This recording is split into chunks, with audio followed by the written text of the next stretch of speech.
50 ஆண்டு காலம் ஆட்சி செய்த திமுக வேண்டாம், அண்ணா திமுக வேண்டாம் என்று தமிழ்நாட்டில் உள்ள அனைத்து தரப்பு மக்கள், குறிப்பாக இளைஞர்கள் முடிவு செய்திருக்கிறார்கள்.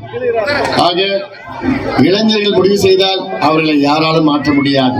அப்படிப்பட்ட இறுதியான முடிவு என்னுடைய தம்பிகள் இந்த பகுதியில நிச்சயமாக இங்கே பாட்டாளி மக்கள் கட்சி வெற்றி பெற்றாக வேண்டும் என்று முடிவெடுத்திருக்கின்றார்கள். காரணம், ஆட்சி மாற்றம் வேண்டும்.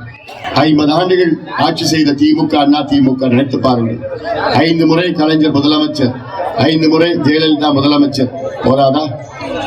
இவர்கள் ஆண்டது போதாதா? தமிழ்நாட்டை நாசப்படுத்தியது போதாதா? ஆக இன்னும் கலைஞர் அவர்கள் 5 முறை முதலமைச்சராக ஆகி 93 வயதிலே துடித்துக் கொண்டிருக்கின்றார். 6வது முறையாக ஆக வேண்டும் என்று. அவருக்கு எவ்வளவு துடிப்புனா நமக்கு எவ்வளவு துடிப்பு இருக்கணும். அன்புமணிக்கு ஒரு வாய்ப்பு, 5 ஆண்டு காலம், ஒரு 5 ஆண்டு காலம். அதற்கு மேல் எனக்கு வேண்டாம்.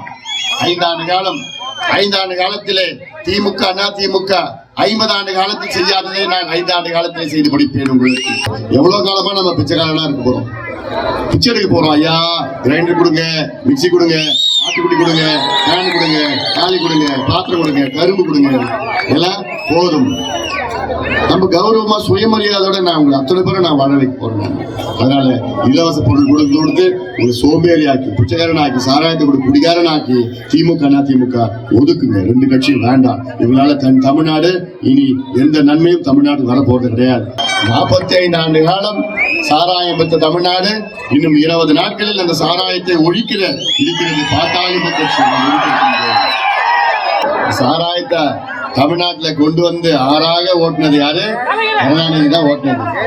அதை வித்து கடைக்கடையா தெருவா வித்து வித்து வித்து வித்து குடும்பங்களை நாசப்படுத்தியது யாருன்னா ஜெயலலிதா தான். 2 பேரும் மன்னிக்க முடியாத குற்றவாளிகள். சாராயத்தை வித்து கோடிக்கணக்கான குடும்பங்களை நாசப்படுத்தி 2 பேரும் ஓட்டுக்காக, ஓட்டு பிச்சைக்காக பொய் சொல்லிட்டு இருக்காங்க. நாங்க ஆட்சிக்கு வந்தா அவங்களுக்கு மதுவை விளக்குவோம். ஆனா நேற்று ஸ்டாலின் சொல்றது என்னால தாங்க முடியல. என்ன சொன்னா, அண்ணா திமுக திமுக தேர்தல் அறிக்கை பார்த்து காப்பி அடிச்சு. யார் சொல்றா? ஸ்டாலின் சொல்றா. இதுதான் ஒரிஜினல், 2மே டூப்ளிகேட். அண்ணா திமுக டூப்ளிகேட், திமுகவும் டூப்ளிகேட், ஒரிஜினல் இல்ல. எவ்வளவு மாசமா இதெல்லாம் போய் ஆராய்ச்சிகள் செய்து, ஆய்வுகள் நடத்தி, விஞ்ஞான ரீதியிலே ஆய்வுகள் நடத்தி, ரிசர்ச் செய்து, கூகுள்ல பார்த்து, தமிழ்நாடு மேப்லாம் பார்த்து, ஒவ்வொரு இதெல்லாம் நிபுணர்களா வைத்து, இதுல 2-3 மாதம் உள்ள போய் ஆராய்ந்து, இதெல்லாம் விஞ்ஞான ரீதியில இப்படி ஒரு தேர்தல் அறிக்கை தயாரிச்சிருக்கிறோம். இந்த ராணி ஆட்சியும் ராஜா ஆட்சியும் தூக்கி எறியுங்கள். மக்களாட்சி, பாட்டாளி மக்கள் கட்சி ஆட்சியை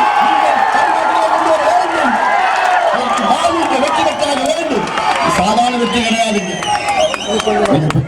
வெற்றி மிகப்பெரிய வெற்றி, சாதாரண வெற்றி கிடையாது, மிகப்பெரிய வெற்றி.